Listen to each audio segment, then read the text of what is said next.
Oh, they just walked in here. You're not gonna bring your fluffy socks or your no mask. You just walked in here.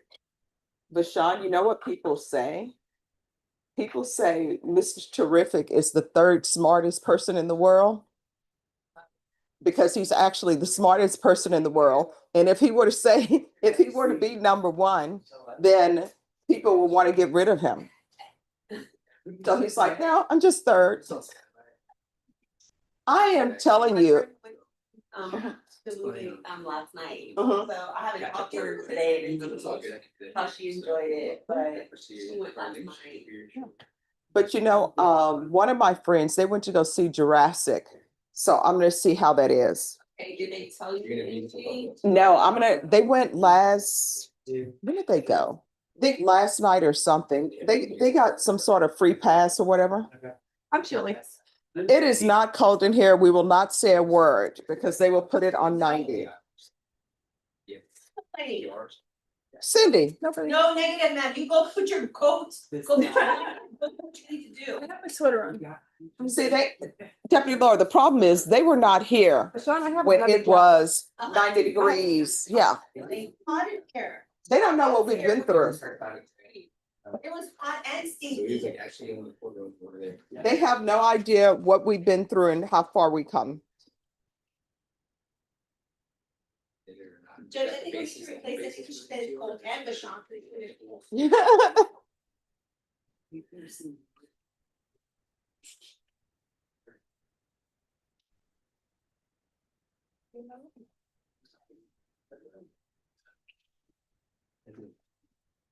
Not my scissors. So I can trim her hair. I guess maybe. Well, she wants it cut short. All right, where is Prince? Are the doors open? Yes, sir. Let me go back just to call the interpreter.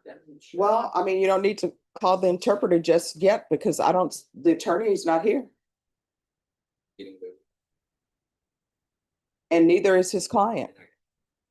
Did he receive a reset form? All right. Yeah, they try.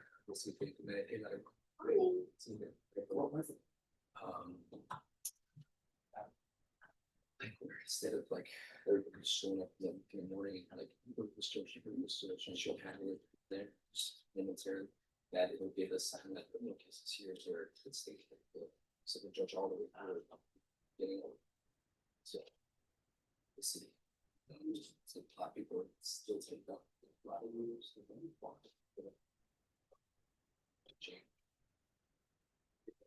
Yeah, everyone likes the company. That's where you goes. Judge, Yes. did you see Renee's get up? It's Wednesday. Oh my gosh, it's Wednesday. Yeah. Pink. Bring it back. He's part of the clique. Oh, that is so awesome. Yeah. Yeah. I will tell you, definitely, since you were telling me Wednesdays we wear pink, which I know the movie it's from. And so I had to search for something with pink. I'm like, maybe I can have something with some pink in it. So I love it. Yeah, I was like planning on my outfit. I'm like, I gotta incorporate it. You know, I gotta Yeah. It's everywhere. It's everywhere. It's catching. Mhm. You know, the whole courthouse is gonna be there. Yeah. But I'm so glad the guys are wearing different colors. My mom always says, she's like, I don't understand why the guys did, it's just navy, white shirt, red tie. She's like, there's so many beautiful tie colors. You can at least put an interesting tie. So, oh yes. You know, add some color to this, to his life. Oh yeah, my mom loves when guys have suits on and they bring in the pastels. So. But so Renee, we're supposed to start a jury trial on Mr. Beltran. Okay. The jury is not going to be up here till 10. Okay. So if you can hang around till 10, we'll see if it's still going to proceed. Sure, sounds good, Your Honor. right. We'll be around. Is it alright for that particularly in here, in the hallway? Sure. Be around. Okay, great. All right. Thank you so much.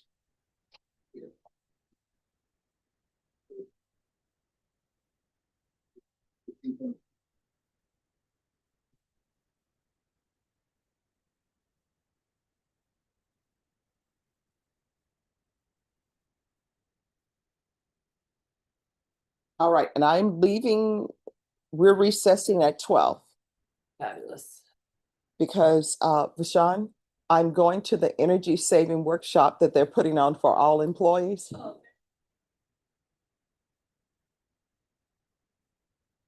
Hello, Arlene.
Coming down maybe around September, it'll be a trial. Can you relay your message? I'll put it on my business. Okay? Because it's not tomorrow, and he's from Odessa, and Jared said he can come by Zoom. But I want to dismiss. Sure. No, what this is one of those airplane cases with a weapon. Report. It's from 4 or 5 years ago. Not at all. Almost. And this is gonna look into it. My guy paid a Nothing that we fine. did. I think I gave you or your other partner. Yeah, you can do that right here. Nope. Yeah. He took it. Rebound. You were allowed to get them. How do you know Granello, Look at there. There we go. Okay, I'm gonna put it on here.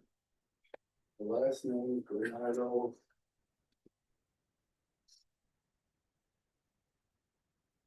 Zero, 1, 1, 3, 4, 4. I'm sure you got the fish, right? No. It's 2.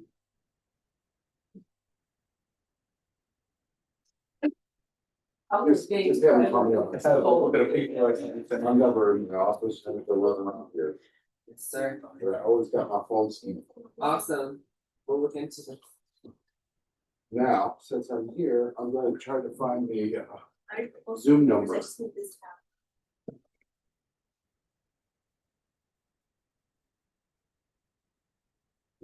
The nice judge allowed me to have my client.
Hello, to the interpreter, are you here?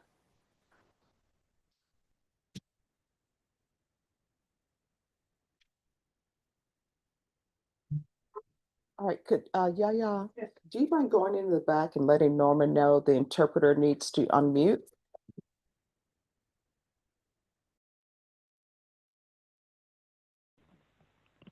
Interpreter, are you there?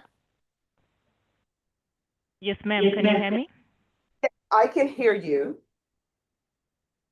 Let me know when you're ready to proceed. Yes, I'm ready. All right, thank you. If you have your client come forward, please.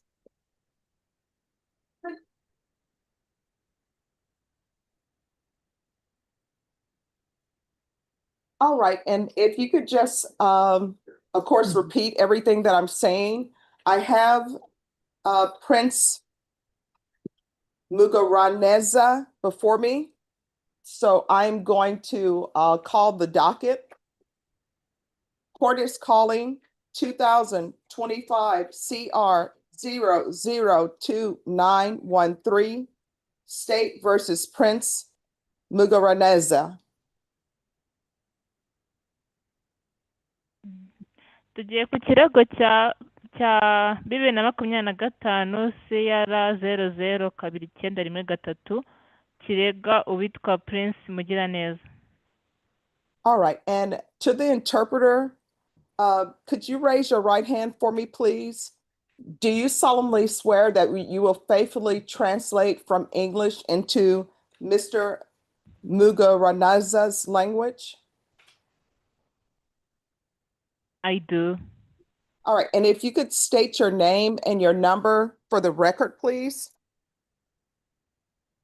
My name is Rosine. My ID is 434063. And could I have attorneys announce, please? Duffy Pitlock for the state of Texas, Your Honor. Good morning, Your Honor. Daniel De La Garza for the defendant.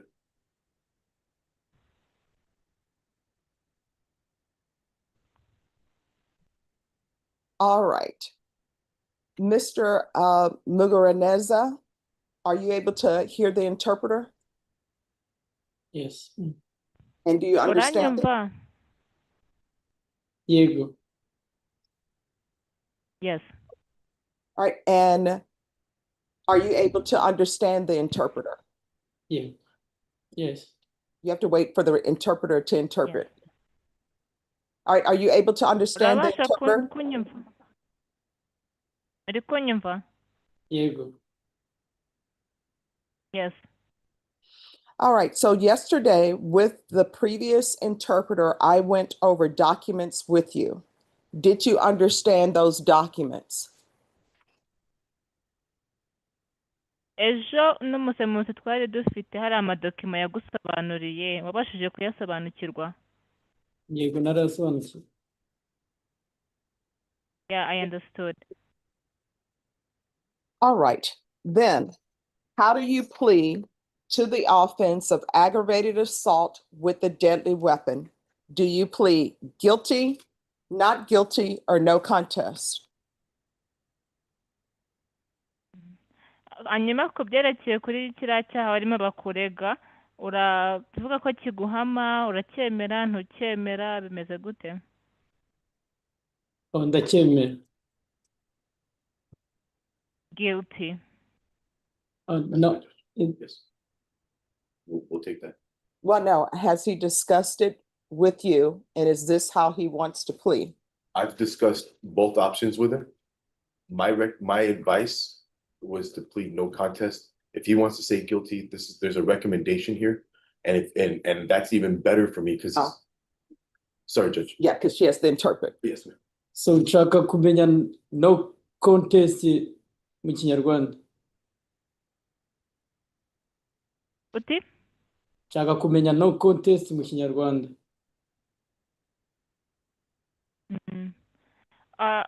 Reka mubwira dusobanure. Could you explain for me what no contest means? No contest means. All right, so a no contest plea means that you are not going to challenge the charges that have been brought against you. Sometimes people will plead no contest because maybe someone is going to sue them in civil court. And if you plead no contest in civil court, they will need to prove up the charges. If you plead guilty and someone brings a civil suit against you, the only question will be, what is your liability as far as how much money is owed to them? But with a no contest plea, the court can still find that there's sufficient evidence to find you guilty. Ni ukuvuga ngo iyo ngiyo ngo ni no contest ikintu ivuze, nuvuga no contest bivuze ngo uraba uhaye umukoro urukiko nirwo rugomba kuba rwashaka ibimenyetso byerekana yuko wenda icyaha kiguhama. Ariko nuvuga ko icyaha ucyemeye ubwo uraba ucyemeye bahita baguhana, ntabwo tujya mu byo gushakisha ibimenyetso n'ibindi. Hanyuma nuvuga ko icyaha kitaguhama uraba uvuze yuko mbese ntikiguhama, uragihakana bivuye inyuma, urajya kuburanishwa n'ibindi nk'ibyo. Ariko iyo ya no contest rero bivuze yuko mbese wowe ntabwo wemera icyaha, urukiko nirwo rugomba kukikwemeza. In layman's terms, a no contest plea means that you are not saying you're guilty. You're not saying you're not guilty.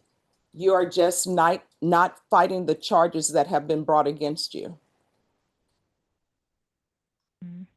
mu magambo make ntabwo uri kuvuga ngo icyaha ntabwo ucyemera ntabwo uri kuvuga ngo icyaha uragihakana muri make ntabwo ibirego biri kukuzanira ibirego bari kukurega we ntabwo uri kubirwanya uri kubirwanya njye ndi kubirwanya nicyo gituma nashatse umujaji nashatse umurori ntabwo nari ndi gusobanukirwa neza mu kinyarwanda.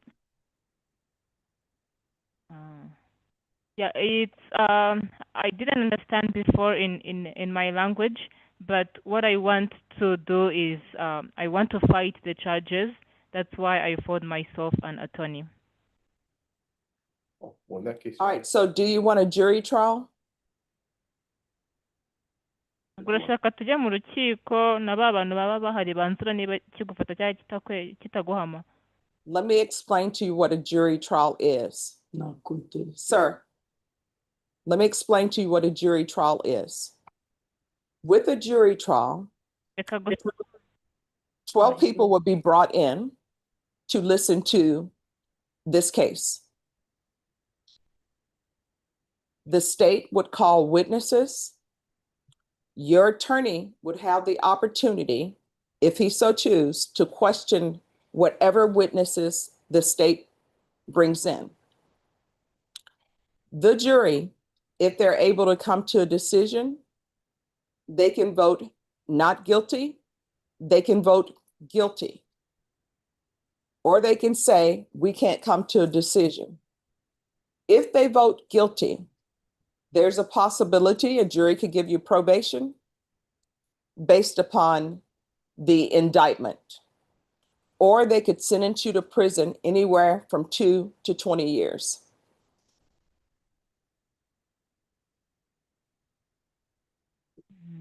hanyuma agiye kuba yagusobanurira icyo ibyo ngibyo bivuze kujya mu rukiko urukiko ruzana abantu 12 bo hanze hanyuma bakaza bakumva ikirego cyawe ibyo uregwa bakareba ibimenyetso bihari bakareba abatangabuhamya bahari uburyo namwe muri kwiburanira buri kimwe cyose bakareba hanyuma abantu 12 nibo bafata umwanzuro bigendeye ku byo bari kureba bigendeye ku bimenyetso bihari bacamanza buri kintu cyose n'uburyo mwidefanze bakaba bahitamo niba icyaha kiguhama cyangwa kitaguhama iyo bahisemo yuko icyaha kiguhama cyangwa se bagahitamo yuko icyaha kiguhama bashobora guhanishwa bitewe nanone ibyo bahisemo bashobora kugufungisha imyaka 2 kugera mu myaka 20 bashobora no kuba bagurekura by'agateganyo wenda bitewe n'icyaha cyari cyo.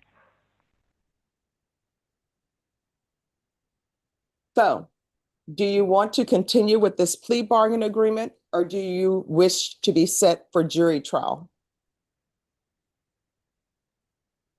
hanyuma urashaka kuba wahitamo iki dukora iyo tariki yo urukiko ugende abo bantu 12 baguhitiremo cyangwa se ushaka ko bisoza mbese n'uyu munsi urahitamo mbese?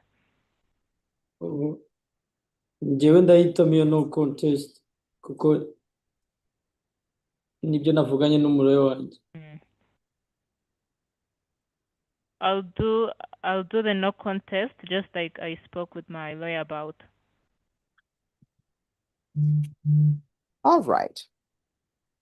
So do you wish to continue with this plea bargain agreement? dukomezemo se aho ngaho muri ayo masezerano yo kugira y'aho ngaho mu rukiko? Yego. Yes. Then how do you plea? Guilty, not guilty, or no contest? urongera umusubiriremo urahitamo ko icyaha kiguhama kitaguhama cyangwa se bya bindi bya gatatu bya no contest by'uko uri bugire bagomba kukiguhamisha? Nani no contest. No contest. All right. And previously, the state had offered into evidence the waiver and stipulations. The attorney who was standing in had no objections to those documents. Counsel, do you have any objections to those documents being admitted? No, Your Honor.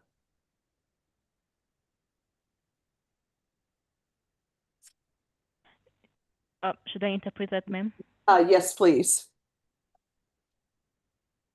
Hanyuma ahise abaza uwo mwavoka wundi niba ibinuza ibimenyetso bye bari bafite niba hari ikibazo babifiteho avuga hoya. Yego. All right, the court will accept state's exhibits 1 and attachments into evidence. And for the record, the defendant previously stated that he understood, again, that he was waiving his rights to jury trial and the right to remain silent. And you may interpret that, please.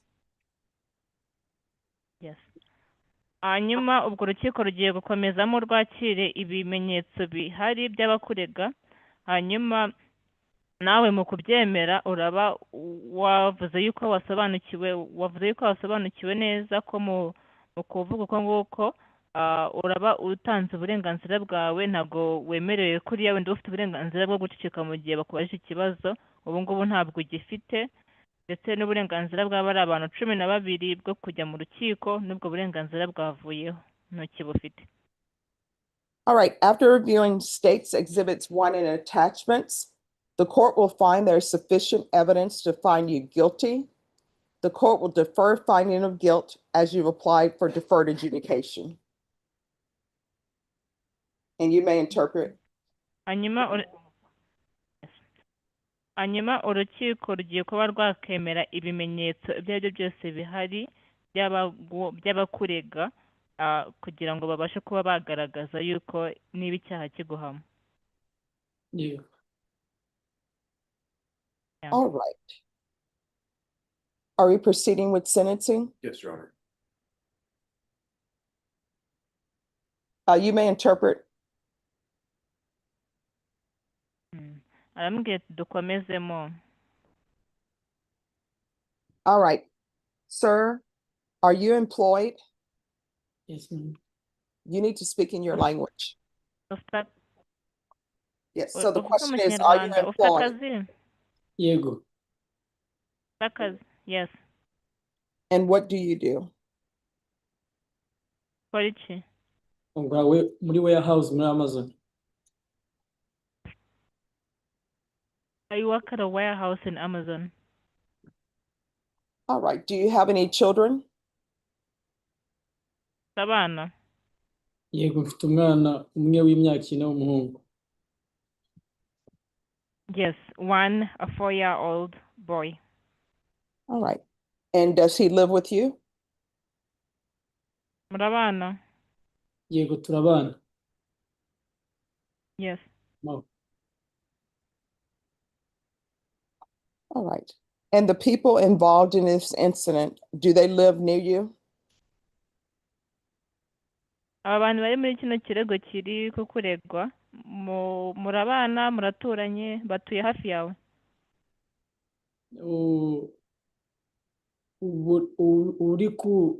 Ubunganiye umushinjacyaha witwa Kazungu niwe utuye mu gace ntuyemo, ariko ntabwo dutuye muri apartment. Abandi bo ntabwo duturanye. Just one of them, who is called Kazungu. He lives nearby. All right. This is the court's orders. There's a $1,000 fine to be probated. Regular reporting by Zoom or in person. Regular random UAs. Proof of employment within 30 days. No employment as a home health care provider or with minors. 200 hours of community service restitution. Once he completes parenting classes, 100 of those hours will be waived. Field visits 1 time for 3 months.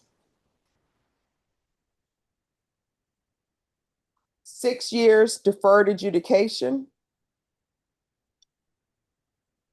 No contact with the following persons: Beatrice, Uwamahoro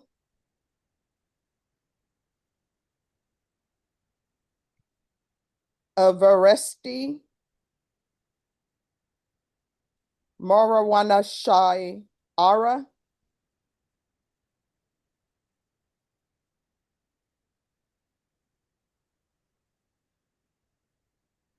Bimenyamani Kazagu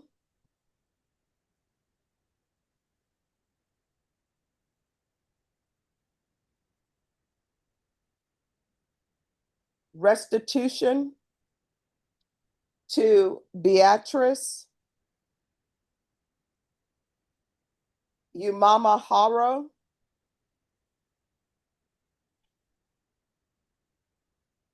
hostility management course. And once that's completed, the remaining 100 hours will be deemed satisfied.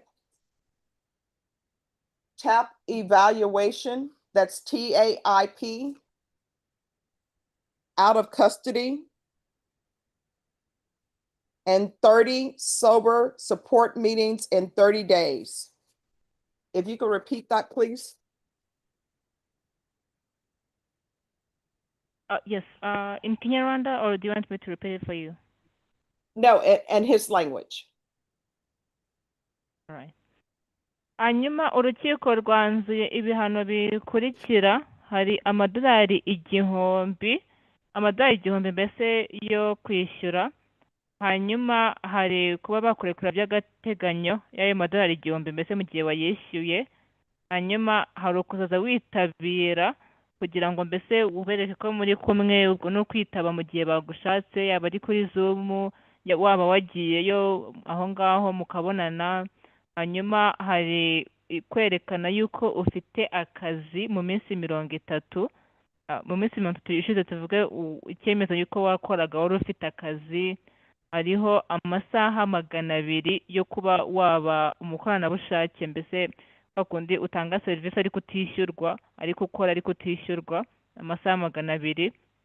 Hanyuma ugomba gusurwa inshuro 3 mu kwezi ngira ngo. Hanyuma hari imyaka igera muri 6 yo kwihugura, yo kwiga. Hanyuma ntabwo ugomba kuba wavugana n'aba bantu bakurikira, harimo uwitwa Beatrice, harimo uwitwa Uwamahoro. Amazina ngira ngo yagiye yasoma nabi, sinzi niba uri bubamenye, nutabamenye urambwira mbamubaza nanone. Harimo uwo mbona witwa niba ari Verestina, Umurwanashyaka, Ndemeyimana, Kavagu ngira ngo, nawe sinamwumvishe neza, namubwira akayasubiramo. Hanyuma hari isomo ry'ugomba kwiga, hari abantu bigisha mbese isomo ry'uburyo mbese wakitwara muri sosiyete, niko nabyita. Abo ngabo nubasha kuba wajya kwiga iryo somo, amasaha asigaye y'100 muri ya masaha 200 bari baguhaye bashobora kuzayagukuriraho. Yego nabyumvishe. All right, and there's an affirmative finding of deadly weapon. I'm sorry, ma'am. If you could repeat, there's an affirmative finding of deadly weapon. There is a finding of a deadly weapon. Yes, if you could repeat that in his language, please. Hanyuma ngo hari inuza, hari intwaro yo babonye, hari intwaro ngo babonye. All right, probation, is there anything else that is needed? Sir, is there anything else that you need from the court to be successful? And if you could repeat that, please. Hari ikindi kintu ukeneye ku rukiko kugira ngo bimere neza, kugira ngo umererwe neza? Ndakeka ntacyo. No, I don't think so. All right, did you review the document entitled Trial Court Certification of Defendants' Rights to Appeal with your attorney, and did you understand it? Wavuganye n'umwavoka wawe mureba kiriya gipapuro cyo bari babahaye mu rukiko, arakigusobanurira neza ndetse waragisobanukiwe? Yego kuko nagisinyeho. Yes, I also signed it. All right, because this is a plea bargain agreement, because I followed your plea bargain agreement, and because you waive your right to appeal, you do not have the court's permission to appeal. Do you understand? Mm. If you could repeat hanyuma that, kubera ko hanyuma kubera ko cya gipapuro mwagisobanukiwe, arizera ko wasobanukiwe yuko utagifite n'uburenganzira bwo kuba wakisubira mbese mu rukiko ko kundi wisubira ukaba wakongera gusaba ko bagukorera undi mwanzuro. yego naracyumvishe. Yeah, I understand. all right, thank you so much to the interpreter. I really appreciate your zooming in. Ms. Abrams, do you need the interpreter? All right, thank you. Yes, ma'am. And you're Thank you for using our excused. services. You have a good day. All right, you too. All right. Is there anything else, counsel? No, Judge, thank you very much. We got through it. All right, thank you. It's good seeing. Are you still in hearing Good to see someone? you. I had to meet with a guy that was charged with murder. Ah. And yeah, so I was doing that, but I'm thank you for seeing us this morning, and I'm glad we got through it. Oh, you're so welcome. Yeah. All right, thank you. And Ms. Abrams will go over everything. Okay. All right, thank you. False number. It's 2025 CR 002913. Yes, thank you.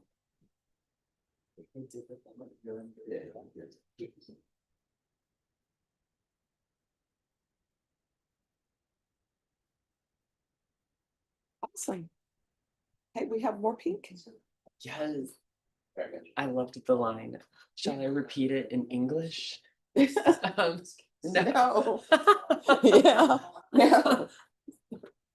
But then I think that is all. Oh, the bunny. The only thing that's left is this jury trial. Fabulous. Yeah. Wonderful. I don't know the person who's here. I don't know who they're here for. I think it's for our defendant Ah, who just pled. okay. Oh, the young lady. Okay.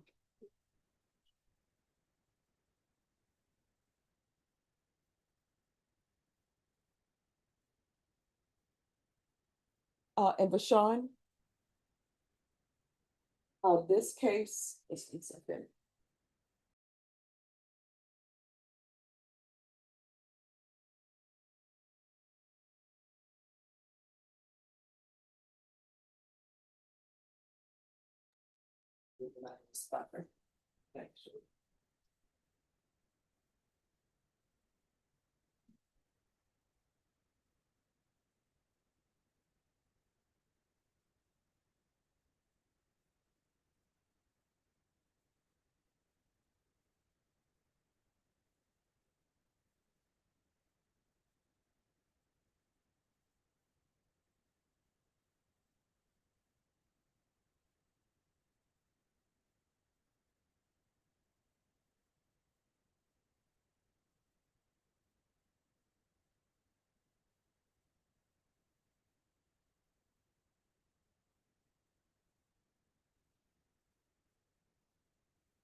We'll say it feels a lot nicer in here than it did in pretty much any other courtroom yesterday. That day, the highest reached 81, and no circulation. Wow, it was bad.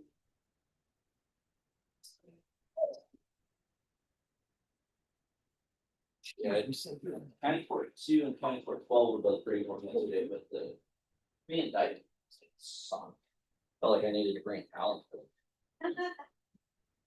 No business being in a conference room.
Oh, yeah. Oh, there it is.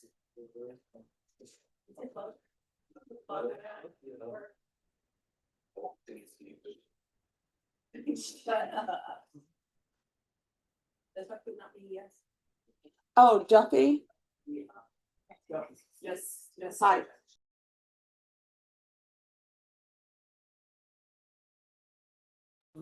So on that case where you all needed the discovery and it's the transcripts, I'm trying to remember, it's, Was that the one we went to Gary Hillier? yes. That was family violence case. All right, if you will let Family Violence know and Hilliard know that the court reporter said that they'll have that record available on July 28th. Oh, So I'm thinking they'll email it to me and I'll email it to everyone else.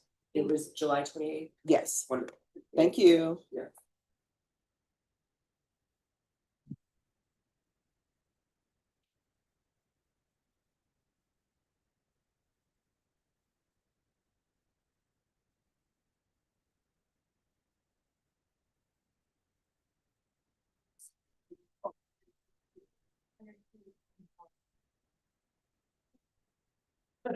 He's in charge. Cause you said you were gonna talk to me tomorrow, that's why I came to you.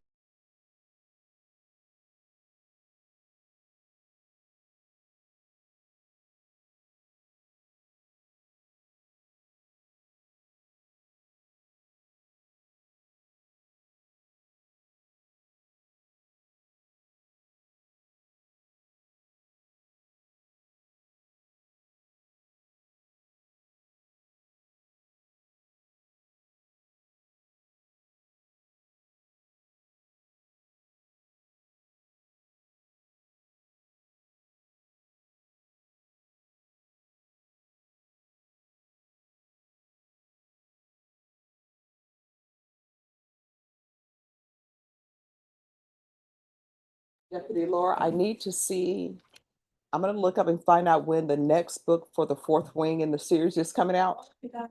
Then I will read the third book. Can't read it now. It's so good. I know, I'm not gonna do it. So good. I saw this model on TikTok and Mhm. it's this girl, she does pottery and she makes mugs. And the handle is like different animals. And she did one with dragons and she said it was based on Fourth Fourth Wing. Wing. Yeah. Okay, I'm telling you, that series is so awesome. And you know, what is his name? The guy who starred in Creed and was just in Sinners, Michael B. Jordan. yeah. You're like, oh. I'll He read is, it now. he's gonna do the series. Oh. I don't know if he's gonna be in it, but I know his production, yeah. I'm telling you, the guy named Zayden, you have to pick the right character for him. You have to pick the right character for Violet, and the way they're described in the book, you're just like, oh. You know, Jamisa, she decided to do the books on audio. Oh, uh-huh. Oh, and she's telling me my heart is racing. She did that book on audio and she did the book The Boyfriend on audio. And you know, I think her name is McFadden. The books she writes, Frida? Frida McFadden, yes. You're just on the edge of your seat. Yeah. And so she was like, oh my gosh, what's gonna happen? I can't believe it. One of my friends just finished The Inmate and she's like, oh my God, the ending, the ending. I'm like, Yeah. this is why This is why we read Frida. This is what we're here for. I'm gonna have to see what her next book is so that we can read it. All right, I'm gonna find out what it is so we can read it. But I do like her books. I really enjoy her books. All right, guys, before we're waiting for a jury to come up. Before they come up, let's put a couple of things on the record. Give me 1 second. Court is calling. Are you ready? I'm sorry, Cindy. Cindy is never late with any of her records. Go ahead. All right, the court is calling 2024 CR 4295 State versus Louis Beltran. Can I have the parties announce? Megan Galloway and Jason Garahan for the state of Texas. Arlene Gay. And are you Mr. Beltran? All right, so I want to have this on the record. In the indictment, there are 3 counts. And my understanding is the defense is asking that count 3 be severed from the indictment. Is that correct, parties? Yes, it is. Any objections? Pursuant to the Texas Code of Criminal Procedure, the state is not objecting to that. All right, so count 3 will be severed from the indictment. So that just leaves count 1 and count 2. And count 1 is an aggravated robbery. Yes, Your Honor, count 1 and count 2 are both aggravated robberies. All right. And the court is in receipt of the acknowledgement of discovery. Counsel, have you received all the discovery? That I'm aware of, yes, Your Honor. All right, and did you review it with your client? But the discovery, yes, I did. All right, the court will find that the state is in compliance with discovery. And if you all would like to put the offer on the record, I will step outside the courtroom. I don't believe we need to do that, Your Honor. Okay. All right, then we will, as soon as the jury is lined up, we will bring them in. Each side will have 20 minutes. Thank you, Judge. Thank you. Your Honor, I did file a motion yesterday for the second chair. So. Oh, Mr. Arnett, yes. Thank you, Your Honor. I didn't want to No, no. interrupt you this morning. Oh, no, no, no. That's a Getting good. that plea was the plea that wouldn't go through, needed to go through. Okay. So, Mr. Beltran, Sure. do you have any objections to this attorney, Ryan Arnett, being appointed as second chair for purposes of your trial? I'm sorry? All right. All right, then the court will sign the order.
Number one, first row.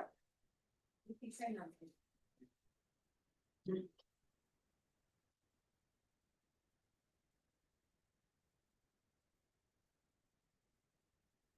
Okay. Take a row on top. Thank you.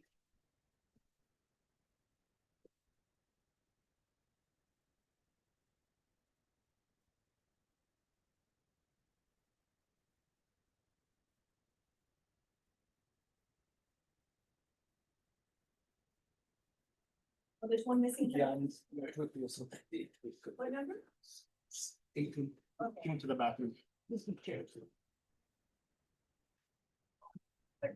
21. Okay, I was just making sure, so there's Your one. chief briefing, yeah, Everything the restroom.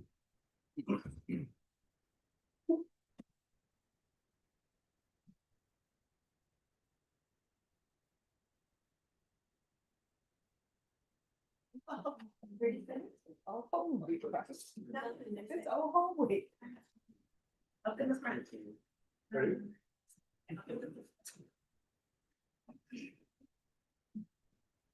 Yes, sit down. Oh, thank you.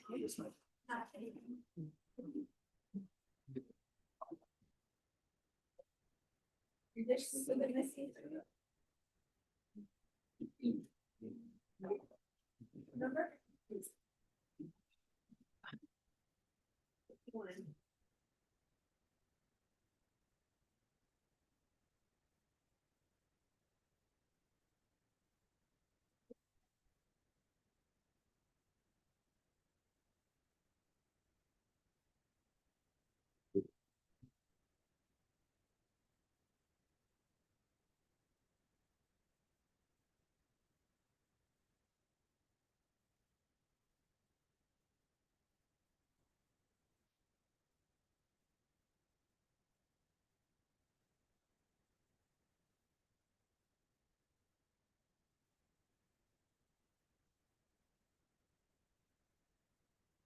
$42.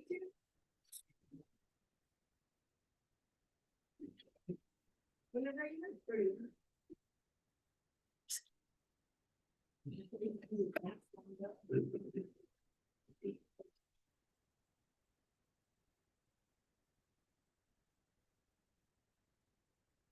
All right, everyone, please be seated. And is that everyone, Deputy Lord, Deputy Mejia?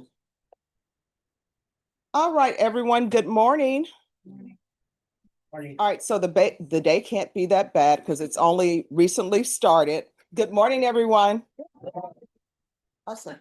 So I am Judge Boyd. You're in the 187th District Court on the 4th floor. So what floor are we on? 4. And what is the courtroom number? 7. And who's the judge? All right, now you're probably asking yourself, why is she asking us that? We know where we are. We've been standing outside. The reason why I ask jurors that is because sometimes we will take a break. And when we take a break, everyone must leave the courtroom. And people have gotten lost. And deputies have gone to find people and they have been trying to get on another panel. So if we take a break and if for some reason you look up, that person said, I looked up, everybody was gone. If you remember the 187th, there's only 187th court in all of Texas because the numbers are given in the order of when the courts are created. And if you don't remember that, if you just remember the last name Boyd, I'm the only Judge Boyd in Bexar County. So you will find your place. All right, so to my left is the court reporter. She takes down everything that everyone is saying. Can everyone on the back row hear me? Oh, somebody's saying so. All right, is everyone able to hear me now? And does everyone hear me clearly? The level that I'm speaking, that's the level I need everyone to speak at so the court reporter can hear. And if you can imagine, when the court reporter is taking down what people are saying, some people speak at different speeds. If you'll keep your speed at the speed that I'm talking now, and if you keep your voice at this level, it will make the court reporter's job easier. So does everyone agree today that we're going to try our best to make the court reporter's job easier? Yes. Yes. Next thing, in your possession, you have something that is very expensive. They're cards with numbers on them. If everyone could please raise your card and do not lower your card until I ask you to lower your card. All right. The people who are in the box, 1 through 14, lower your card. 15 through 21, lower your card. Everyone else who still has your card held up, this is how you can make the court reporter's job easier. So far, no jury has been able to follow this instruction. If you follow it, you'll be the first jurors who have been able to do that. And I have faith that you can do that. But I say that to every panel, but this group, I really do believe it. If you have your card still held up, whenever you are answering a question, it will make the court reporter's job easier if you will stand when you're answering that question. Will everyone be able to do that? Yes. If you see someone who's not doing that, just lightly tap them and tell them to stand. That will make the court reporter's job easier. All right, you may lower your cards. Now, I'm going to have the parties introduce themselves to you. This is the state of Texas versus Mr. Beltran. State. Good morning. My name is Megan Galloway and I represent the state of Texas. I'm Jason Garahan, also represent the state of Texas. Arlene Gay, I represent Louis Beltran. This is Ryan Arnett. He will be assisting me, a young lawyer. And this is Louis Beltran. Good morning. All right, the parties who have just stood, does anyone recognize any of those persons? If you do, raise your card. All right. That's number 60. Anyone else? All right, juror number 60. We're going to test out the standing. Who do you know? Mr. Garahan.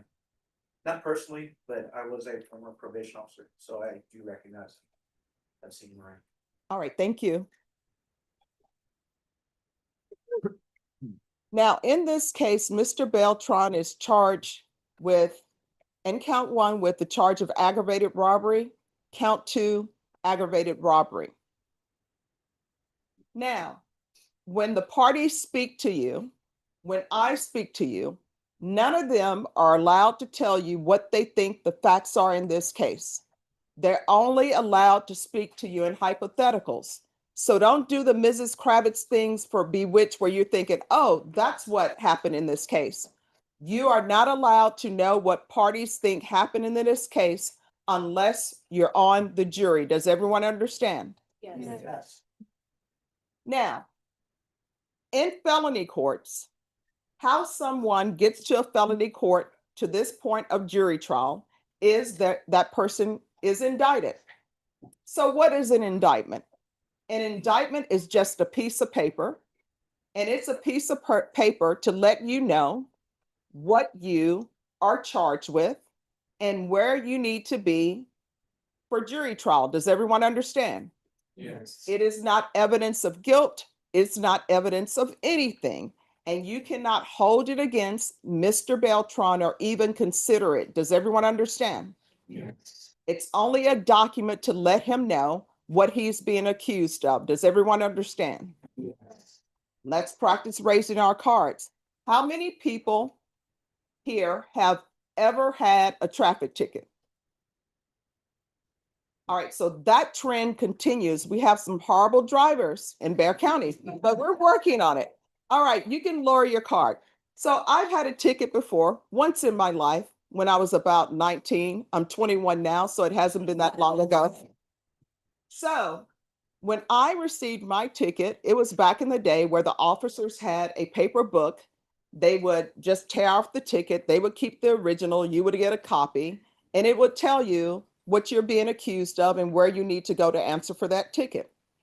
So let's assume that an officer pulls you over and they say you ran a stop sign. So what that officer would do is he would give you a ticket. I think they do it electronically now. When you accept that ticket from that officer, you're not admitting guilt. It's just you being given notice that, hey, somebody's accusing you of running a stop sign. When you go to municipal court and you want a jury trial, nobody's allowed to say, oh, that ticket means they're guilty. It's just notice. Because can you imagine if an officer gives you a ticket for running a stop sign and you're ready to go to trial, and when you get there, they tell you, surprise, it's because you disobeyed a yield sign. So that is all indictments are. It's to give somebody notice what they're charged with and where they need to be for jury trial. Does everyone understand? Yes. Is there anyone who is going to hold it against Mr. Beltran or even consider it in any way, because you're not allowed to consider it, the fact that he is here under indictment? All right. Now, the next thing I want to talk to you about is certain rights people who are accused have. They have a right to remain silent. What does that mean? That means that they cannot be called as a witness. So the state can't say, oh, I'm going to call the person who's accused as a witness. I've been a defense attorney. I've been a prosecutor. There are many reasons why somebody may not testify. Sometimes I would talk to my client and I would say, you're in the office with me. I'm a friendly person and you're already sweating. Because people will say, how do you determine if somebody's telling the truth or not? And sometimes people will say, oh, they're sweating. Oh, they can't look you in the eye. Well, sometimes I would have clients, I'm like, you're just not going to be a good witness. And they would follow my advice and they would decide not to testify. Sometimes you have people who have speech impediments and they just decide, no, I don't feel that comfortable to do it. Then sometimes I would tell my clients, the state hasn't proven their case. There's no need for you to testify. So there are many reasons why a person may choose not to testify, but it's their right not to testify. Does everyone understand? Yes. And you can't hold it against him. I've had some people, some jurors, they will say, well, if it were me, I would want to tell my story. And I chuckle a little bit inside because I'm like, it's not you and you haven't spoken to an attorney, and everybody can say what they would do in a specific situation until they're in that situation. So the United States Constitution says that a defendant does not have to testify, that someone who's accused of a criminal case does not have to testify. Does everyone understand? Yes. So if Mr. Beltran decides not to testify, you are not allowed to consider it. Does everyone understand? You are not allowed to hold it against him. Does everyone understand? Is there anyone here who will hold it against Mr. Beltran if he decides not to testify? If that is you, please raise your card. Now, the next thing I want to talk to you is presumption of innocence. Everybody who's charged with a criminal offense is presumed to be innocent, unless and until the state proves their case beyond a reasonable doubt. So, if you've heard no facts of this case, if you are asked to vote on whether Mr. Beltran is guilty or not guilty, what would your vote be? Everybody, I'm asking. All right, we'll try that again. Let's do this. Have you heard any evidence in this case? No. The presumption of innocence is alone enough to acquit somebody of an offense if the state doesn't prove its case beyond a reasonable doubt. Does everyone understand? Yes. So you've heard no evidence in this case. If you were asked right now at this point in time to vote on whether Mr. Beltran is guilty or not guilty, what would your vote be? No. And that's because you have heard nothing. Is there anyone here who cannot and will not presume Mr. Beltran innocent? Now, burden of proof. What is that? It is proof beyond a reasonable doubt in criminal offenses. So the state has to prove every element of their case beyond a reasonable doubt. Normally in criminal cases, they'll have to prove that it happened in Bexar County. If they don't prove it happened in Bexar County, then someone will be found not guilty. Does everyone understand? Yes. Normally they have to prove that something happened on or about a specific date or on or about a date. Does everyone understand? Yes. So these are just some elements that they have to prove beyond a reasonable doubt. Now, what is beyond a reasonable doubt? What does it mean? When I was in law school, we had to memorize the definition of proof beyond a reasonable doubt. If you didn't know it, you felt like such a failure. The first jury trial I had, I knew the definitions backwards and forwards. I knew where to put the comma, I knew where to put the exclamation point, and I knew where to pause for dramatic effect. Once I tried that case, guess what happened? There is no longer a definition for proof beyond a reasonable doubt. I still remember the definition, but now there's no legal definition. So neither the state nor the defense can tell you what proof beyond a reasonable doubt is because we don't have a definition. So when I was a defense attorney and a prosecutor, I said, well, how can I explain this to the jury? So I would always explain it to jurors by telling them what it is not. Next door, the courthouse with the green rooftop, they preside over civil cases. Their burden of proof, they have two. One is called preponderance of the evidence. That means more likely than not something happened. Proof beyond a reasonable doubt is a higher burden than that.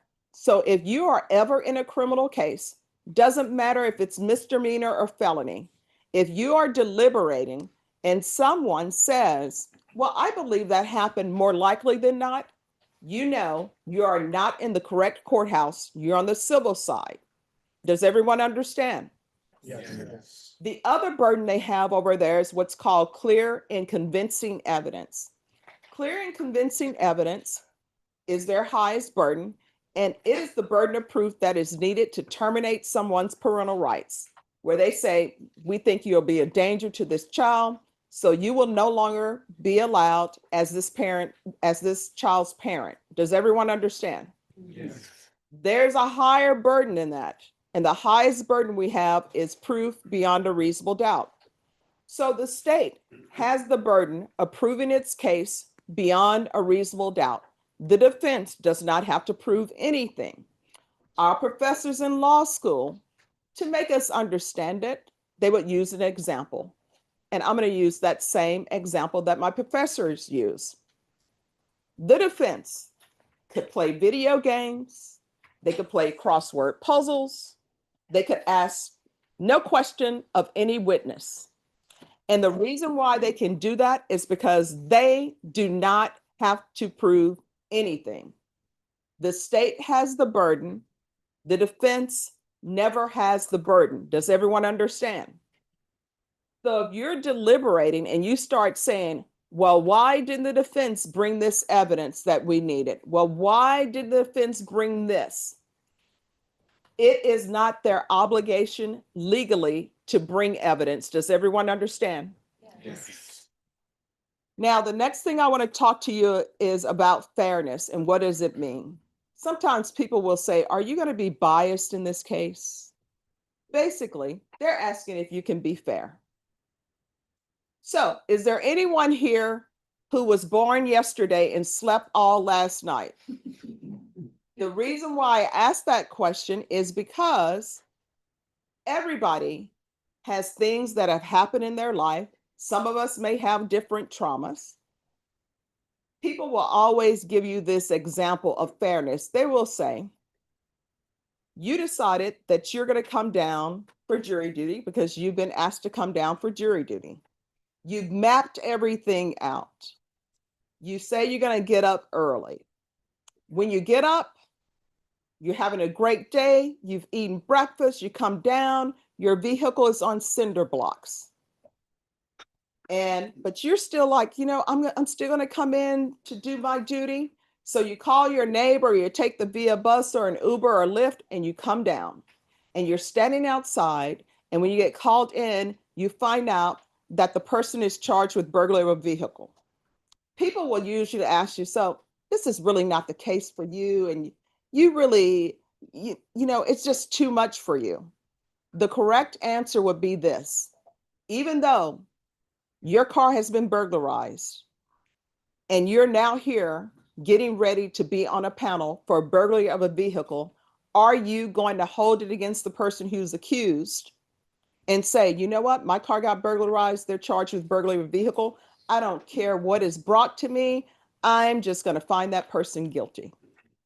So what fairness really means is, if you were selected on a jury, even if it's that burglary of a vehicle, would you be able to listen to whatever evidence is presented to you and make a decision, if you can, on whether someone is guilty or not guilty based upon the evidence that you hear? Does everyone understand? So that is all fairness is. So in this case, I told you that Mr. Beltran is charged in count 1 and count 2 with aggravated robbery. Is there anyone here who will not be able, if you're selected for this jury, to sit, listen to the evidence that's presented to you, and if you can come to a decision, base your decision upon the evidence that is presented to you? Is there anyone who cannot do that? Now, in Texas, there are 2 phases to a jury trial. First phase, people like to call it the innocence phase, but it's really not. The first phase is really, did the state prove their case beyond a reasonable doubt, or did they not prove their case beyond a reasonable doubt? If they didn't prove their case beyond a reasonable doubt, then that means that the jury will find the person not guilty. If they prove their case beyond a reasonable doubt, that means that a jury will find somebody guilty. If someone is found guilty, then you will proceed with phase 2. And phase 2 is what's called the punishment phase. Anybody who is charged with a criminal offense and goes to trial, legally, they must make an election or selection that if they were found guilty, who they would want to receive punishment from. Everyone who's charged must make that election. Does everyone understand? In this case, Mr. Beltran says that if he were found guilty, he would come to the court for punishment. Is there anyone here who's going to hold it against Mr. Beltran because he's made an election to come to the court if he were found guilty? Is there anyone here who's saying, well, if I find someone guilty, I'm the one who has to do the punishment? All right, now the next thing I want to talk to you is about languages. I love languages. I think they're so beautiful. I'm originally from Louisiana. People tend to know I'm from Louisiana when I have to say words like all and soul. I always thought that I would be retired by the time I was 21. I'm not. I always thought I was going to be in France. I'm not. So when they started doing languages in our school, my friend said, Stephanie, take Spanish with me. I told her, no, I already know my life story. I'm going to be in Paris. I'm taking French. I took French. She took Spanish. We always joke about that. So I'm slowly learning Spanish. But when I went to undergrad, grad school, and law school, there are so many people who speak so many languages. I can say hurry up in every language. Usually the students who were at school who were from the Middle East, they spoke no less than six languages. One of my friends, she's still trying to teach me Navajo. I'm working on it. So is there anyone here, raise your card if English is not your first language?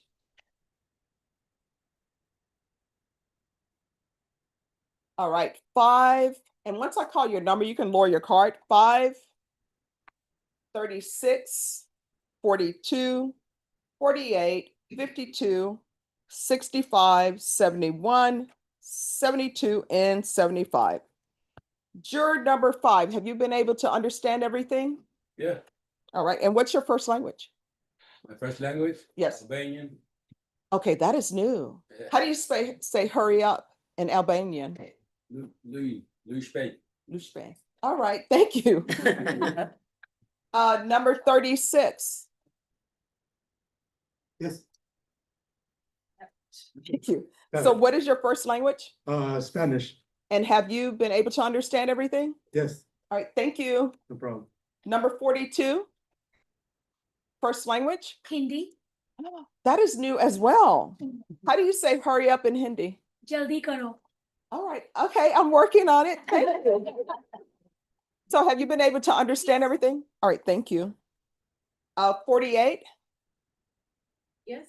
What is your first language? Spanish. And have you been able to understand everything? Yes. Thank you. 52. What is your first language? Spanish. Have you been able to understand everything? Yes, ma'am. Thank you. 65. And what's your first language? Spanish. Have you been able to understand everything? 71. Oh, you may be seated. Your first language? Spanish. Have you been able to understand everything? Yes. 72. Yes. First language? Spanish. Have you been able to understand everything? Yes. Thank you. Apúrate. Okay. You know, it's so funny. Usually I have some German, but with Spanish, sometimes people will say rapido, and then sometimes someone will say something else, but thank you very much. 75. And what is your first language? Malayalam. I'm sorry? Malayalam. Oh, where's that from? India. India. Ah, so how do you say hurry up? All right, thank you. And have you been able to understand everything? Yes, ma'am. All right, thank you. All right, so you've had a chance to meet each other in the hallway and downstairs. Other than meeting each other in the hallway or downstairs, is there anyone who knows someone on the panel? If you do, raise your card. All right. There's the lone number 55. She says she knows someone. All right, 55, if you'll stand, who do you know? Jessica Ward. I don't know what. She's an old coworker. All right, number 44. All right, 44, I need you to stand up. Why didn't you acknowledge that you knew 55? Guys, I didn't realize her name was right there. Okay, all right, thank you. That's okay. One time we had the ex-wife and the wife on the panel together. They were both very happy, so. All right, the next thing I'm going to ask you all about is time constraints. Both parties anticipate this trial will conclude at the latest by Friday. So is there anyone that has any type of time constraints? If you'll raise your card and I will call your number. Once I call your number, I'll ask you to lower your card. All right, we have 13, 26, 62, 64, 67, 71, and 74, and 30. All right, juror number 13. All right, 10. All right, so 10, do you have a time constraint? I've got a doctor appointment, but I had to cancel them all. Oh, no. So here's the thing.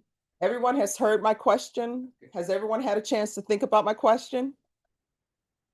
All right, so I'm going to start over. Just raise your card if you have a time constraint that would interfere with your ability to be here possibly through Friday. So I have number 10, 13, 26, 38, 30, 59, 52, 63, 62, 67, and 71. All right, juror number 10, what is your time constraint? Got two VA appointments, Thursday and Friday. And what time? One's at 1 o'clock, the other one's at 8:30, Friday. All right, thank you, sir. Number 13, I haven't. I've never been to this portion of this before, so I don't know if this qualifies, but I have engagements that I have to take care of on Friday that start around 5 o'clock. 5 p.m. Yes, ma'am. And I don't know how late this. And that is Friday. Yes, ma'am. All right, thank you. Number 26. Yes. I have an out-of-state trip from tomorrow till Monday, And where are you headed? New Jersey. What are you doing in New Jersey? My husband's competing in a competition. Oh, what competition is he competing in? Powerlifting nationals. Oh.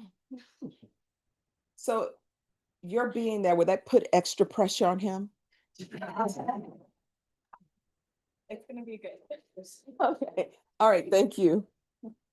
Number 30, Husband's currently out of town and I just have general mother duties and I technically am supposed to go back to work on Friday. Technically, I'm a teacher, so all right, a little loose, but all right, thank you. 38, Have an 85-year-old mother that needs to go to the doctor Thursdays and my father on Friday. all right, thank you. 52, My wife's having a special procedure down at Methodist Hospital on Friday, at 10 o'clock in the morning. all right, thank you. Number 59, I'm off today and tomorrow, but I'm scheduled to work on Friday from 10:30 to 4. all right, thank you. 63, I'm technically available, but my wife's having a root canal tomorrow. We both take care of grandson, he's 20 months old, 5 days a week. all right, why isn't he driving yet? Right.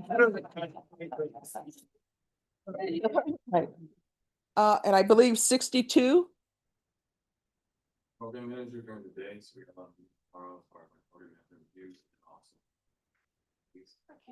I'm sorry, you need to speak up and slow it down. Program manager, meetings during the evenings and during the day, so tomorrow we have PMR that we're prepping for, that I do personal training. So I'm getting my clients sessions out the way from web and PCS bodies. So I would have to put those clients back and make Keep your voice up. full session.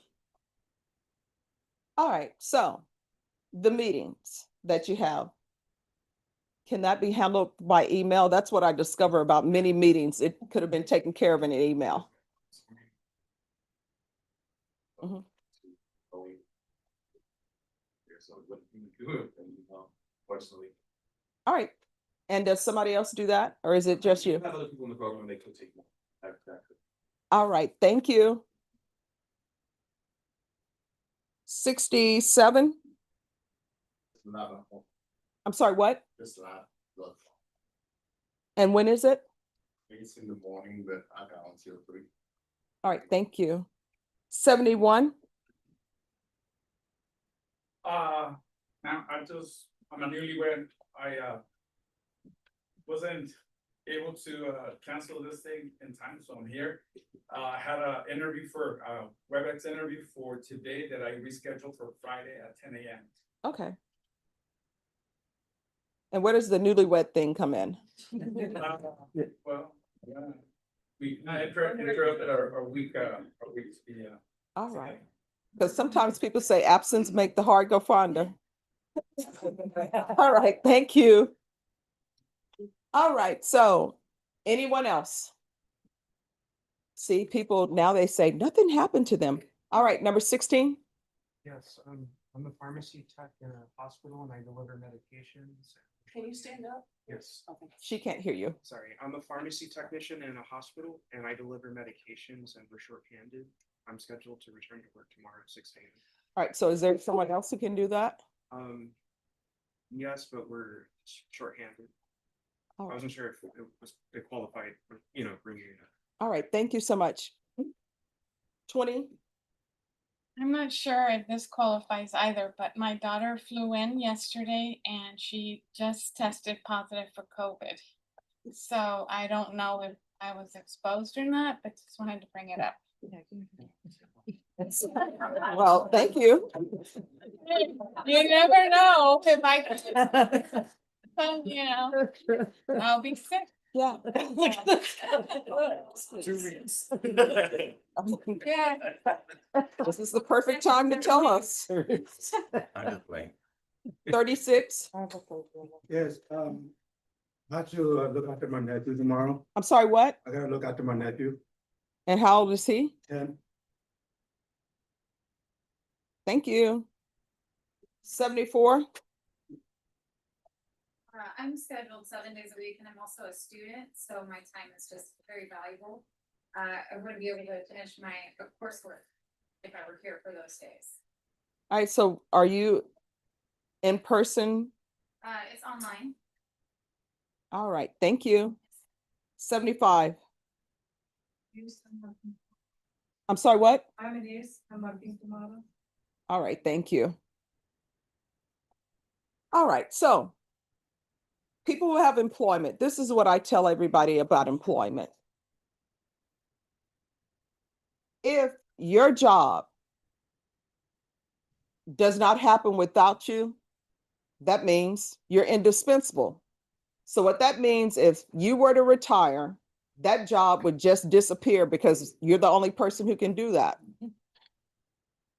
Now, if that's not the case, then you're not the only person who can do that. Right? I'm not indispensable. If I were to retire, they'd find another judge to do this. If the prosecutors or defense attorneys were to retire, they'd find somebody else to do this. Does everyone understand? All right, so I'm going to tell you 2 stories. The first story, it's about my uncle. My uncle grew up in a small town called Grand Cane, Louisiana. Super intelligent. My grandmother's firstborn son. So the teachers would call her and say, Miss Lane, we have taught him all we can teach him. We're going to pass him to the next grade.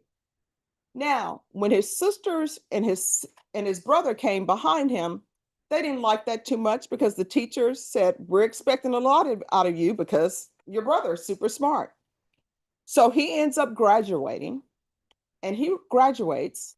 There's a conflict that breaks out. You may have heard of it, called the Vietnam War. And he goes to my grandmother and he asks for her to sign for him to go. Because he said, with civil rights and everything that is going on, there is no way for me to improve my lot in life here. So he goes off. Now, when you think about that, I tell people that that's a sacrifice.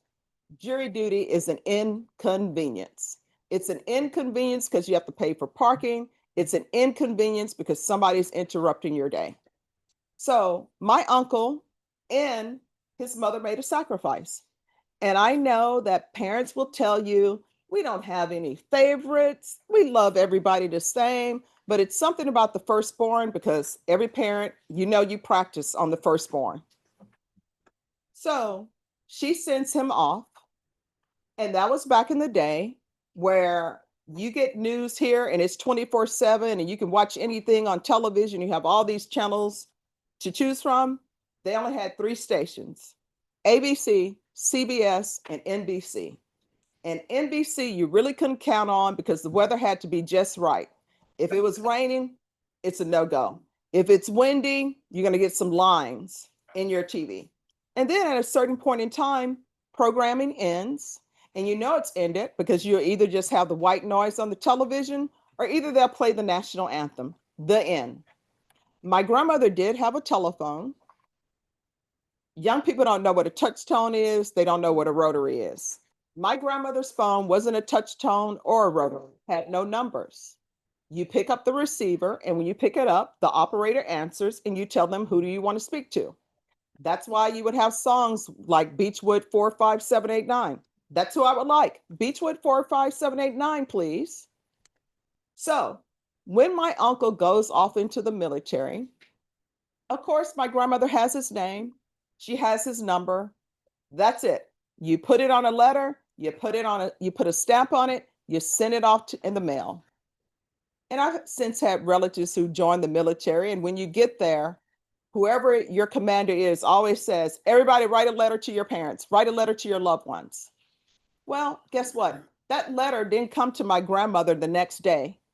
You wait and you wait and you go to your mailbox, hoping that you have a letter from your son because you want to know that they arrived safely. This whole thing where you email somebody, didn't have it. This whole thing where you take a picture on your phone and then it magically appears on the receiving end, didn't happen. You take a photograph, Polaroid, or whatever it may be, have somebody develop it, then you get it sent to you. My grandmother had a 6th grade education, but she was super intelligent. She babysat me. She taught me how to read, write, tell time, answer the telephone, tell salesmen who are trying to sell you things, we don't want any. So what she did begin to learn is you do not want military personnel in military uniform knocking on your door, because that was not good news. So I tell everybody that's a sacrifice. What you're doing now is an inconvenience.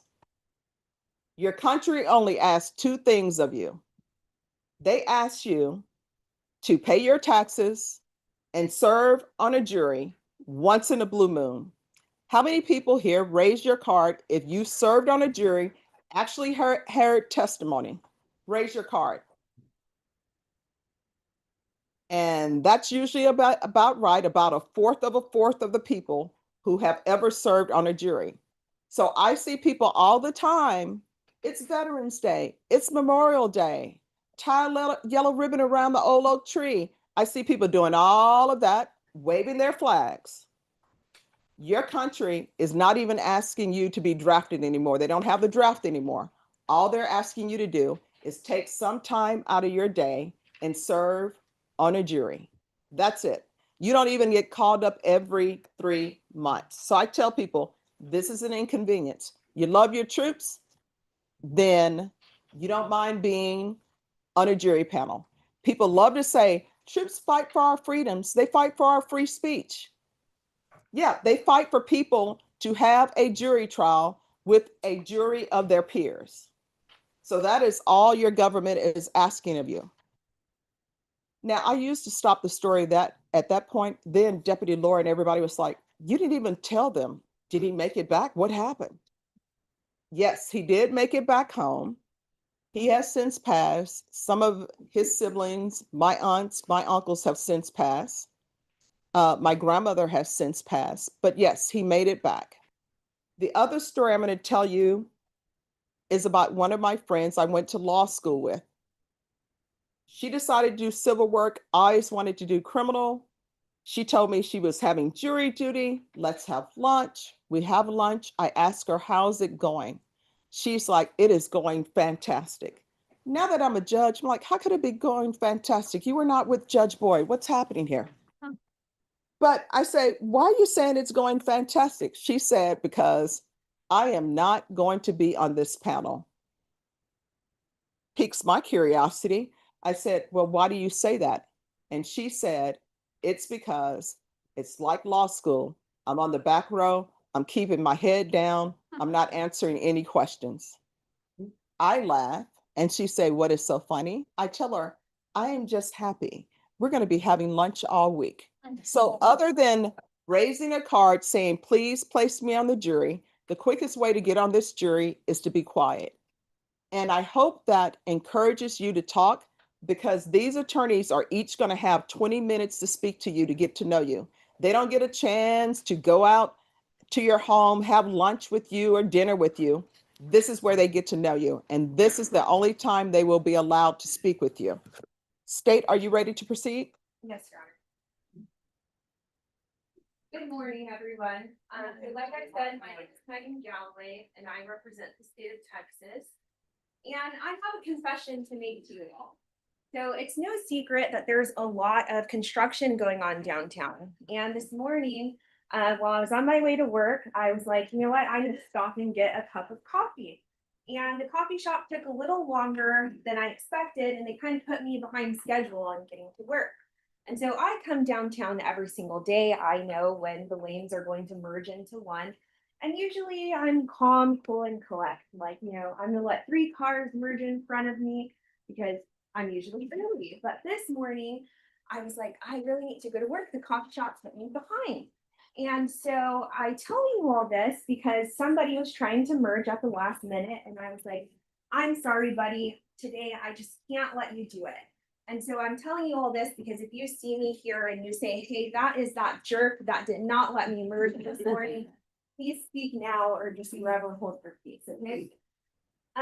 So I know you all are probably feeling like this. Please, please, please don't call on me. But like Judge Boyd, she did let you in on the best kept secret around the courthouse. And that is that the people that are most likely to make it on the jury are the people that are not being responsive to my questions. So I will have to call on you if I don't have volunteers, but please just feel free to speak up. If you don't, you're most likely going to end up impaneled, and look at how happy those people look.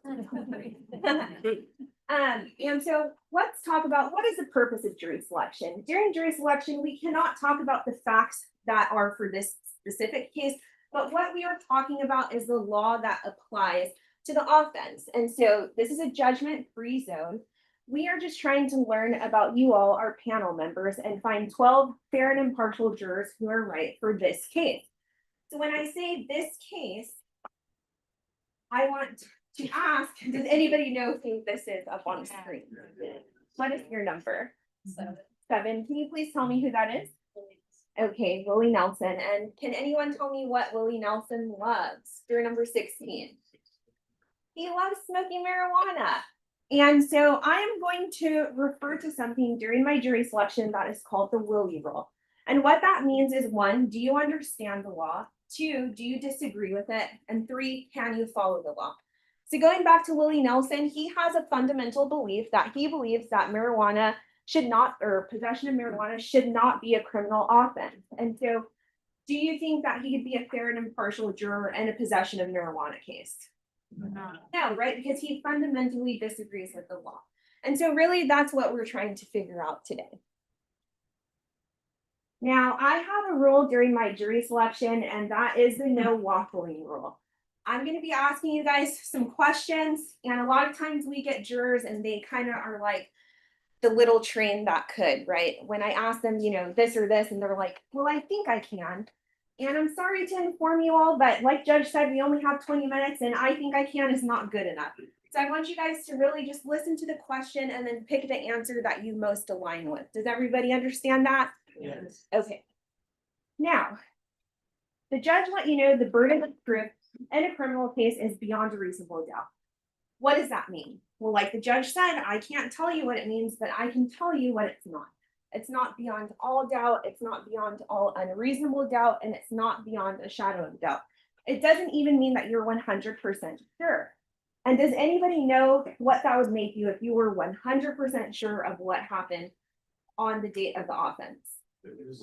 A witness, very good. And so, very good. And so the burden of proof goes to the elements of the offense. So if you were impaneled on this jury and you get back to the jury room and you're like, well, you know what? The state didn't prove exactly what kind of car the defendant was driving. If that's not in the indictment, then that, you know, beyond reasonable doubt does not apply to that. Does that make sense to everyone? Yes. Okay. What is your number, ma'am? 18. 18. Okay, can you take a look at the picture? Well, everyone take a look at the picture. And can anyone tell me, have anybody ever come home to this before? Yeah. Okay. And so juror number 18, can you tell me what you think happened here?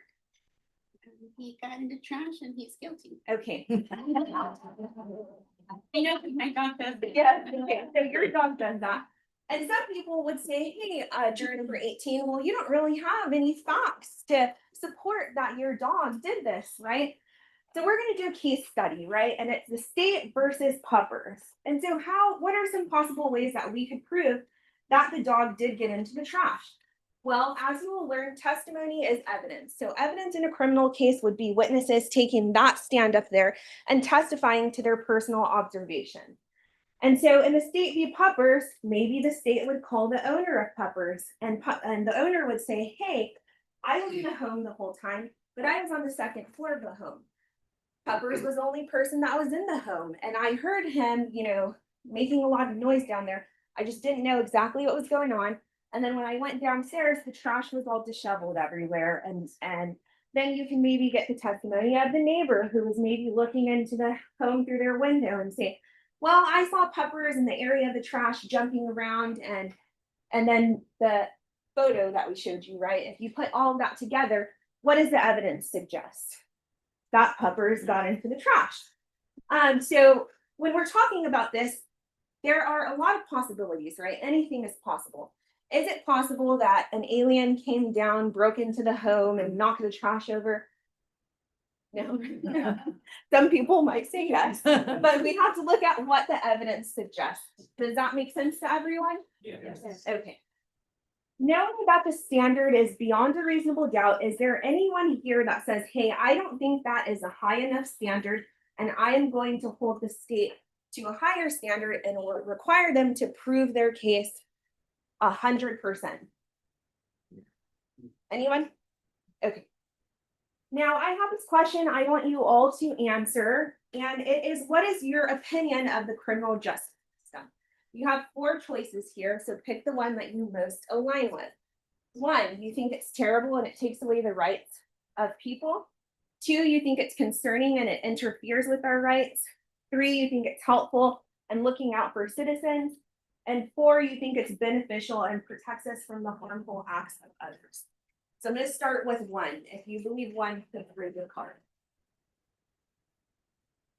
No, I'm sorry. I thought I was gonna answer. Okay.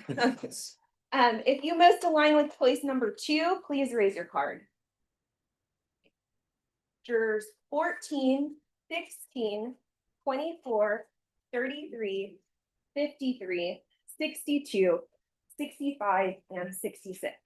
Thank you. And so I'm just going to move on because I only have 20 minutes. So let's talk about the elements of aggravated robbery. It's like the judge said, 1, on or about an offense date in Bexar County, Texas, the defendant, while in the course of committing theft of property and with intent to obtain and maintain control of said property, did intentionally or knowingly threaten imminent bodily injury to the victim and did use or exhibit a deadly weapon. So what does that mean? Well, we're going to talk about the mental states. Intentionally is defined as the defendant's conscious objective or desire. So what I think about that is, did the defendant mean to do that? Knowingly is defined as the defendant is aware of the nature of his conduct or the circumstances that are existing. So when I think about that, I think, did you know what you were doing when you did it? Regarding the mental state, you are not required to be a mind reader. You can infer this from words, actions, and circumstances. So what does that look like? Well, we're going to do a case study through the movie Titanic. So there's 3 people at play here, Cal, Rose, and Jack, okay? And so let's look at the circumstances and determine Cal's intent. Okay, so what the facts are in this hypothetical are that Cal grabs a firearm from his personal attendant, Cal flashes the firearm at Rose, and Rose has the Heart of the Ocean necklace, and Cal wants it back. And Cal makes a demand for the Heart of the Ocean necklace while exhibiting that firearm. So, juror number, what is your number, sir? 5. Okay, so what do you think Cal meant to do when he was flashing the firearm and demanding property? Okay, and what about you? What is your number? Number 12, what do you think Cal was meaning to do then? Just on the facts that I've explained to you. And he was trying to get the necklace back, right? That's what his intent was, to get the necklace back. And so, do you all think that Cal knew what he was doing when he was flashing the firearm and making the demand for the property? What is your number? 11, yes. And what about you? 9, what do you believe? He did, right? And so we're looking at the facts and circumstances that are surrounding that to determine that mental state. Does that make sense to everyone? And just one moment, please. Everyone, if you can remember to speak up, because the other jurors need to hear what you're saying as well. And I had paused you. You may continue. And so we're gonna look at aggravated robbery as a road from theft to aggravated robbery. And so starting out, what is theft, right? A person commits the offense of theft if the person unlawfully appropriates property with intent to deprive the owner of the property. And appropriation of property is unlawful when it's without the owner's effective consent. So what does that look like? Sir, I see you have a bag right there. And that's in your possession, right? And so what would unlawful appropriation look like? Maybe it would look like you guys are going to be excused at some point and juror number 2 forgets his bag here. And so I'm like, juror number 2 left his bag here. I don't think he's going to realize if I take it or not, and I'm taking it. Did you give me permission to take your bag? No. No. And so if I'm taking it without the intent to give it back to you, that is theft. Does everyone understand that? Okay.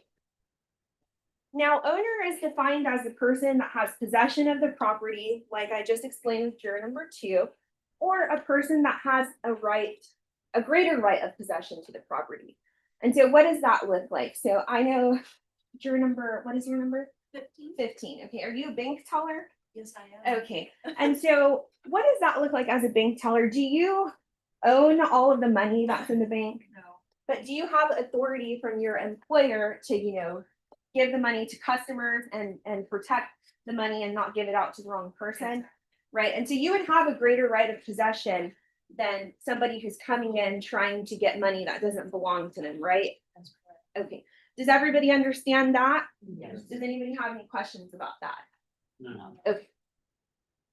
So then if you take theft, which is the unlawful appropriation, and you add either threatening somebody with bodily injury, like, hey, if juror number 2, if you don't give me your bag, I'm going to slap you. Or I do actually slap juror number 2 and he feels pain, then that would be a robbery because I'm using a threat of bodily injury or actually causing bodily injury to obtain the bag. So there's a level of force that's involved with that. Does everyone understand that? Yes. Okay. Does anybody have any questions about that? Okay, and so then bodily injury is defined as physical pain, and so that's why I said physical pain.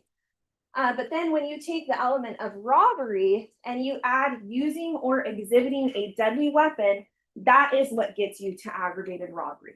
So what that would look like, it could be as simple as me having a gun in my waistband, walking over to juror number 2 and saying, hey, give me your bag, while exhibiting that firearm. Does everybody understand that? Does anybody have any questions about that?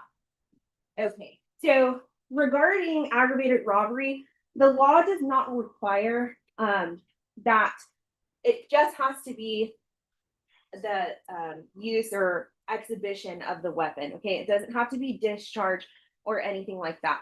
The aggravated robbery can be 99% verbal, which is just the display and a spoken threat or demand. Does everybody understand that? Does anybody have any disagreements with that law?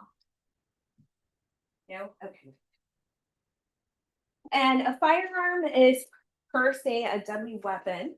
And so why is that? Because in the manner of its use or intended use, and I know there's a medical doctor in here. What number are you? 19. 19, okay. And so, do you know what could happen if a firearm is discharged at somebody? What are the injuries that that person could sustain?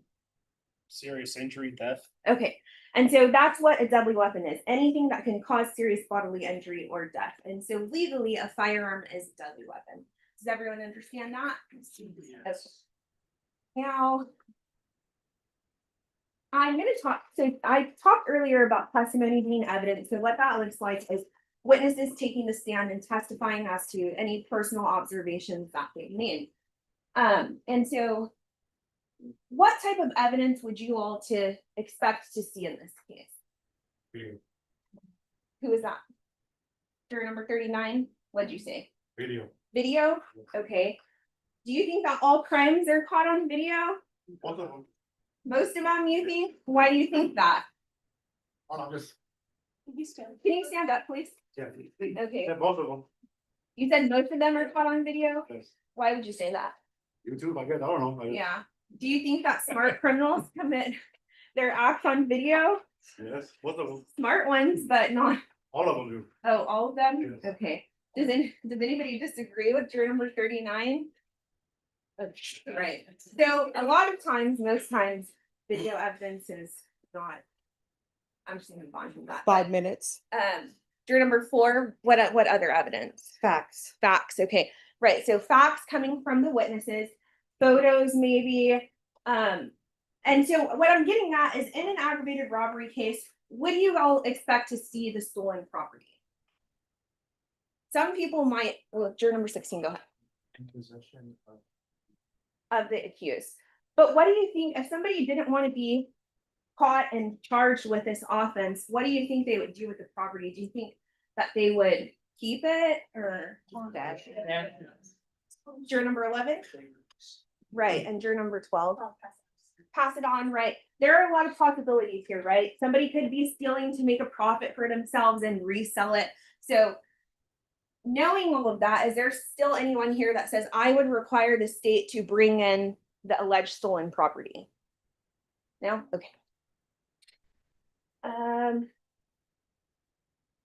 gonna skip about 5 minutes. So I have a question here, and this is regarding law enforcement in Bexar County. So is there anyone here that says, hey, I have had such a negative interaction with law enforcement officers that I cannot, trust anything that a police officer says? If that's you, please raise your card.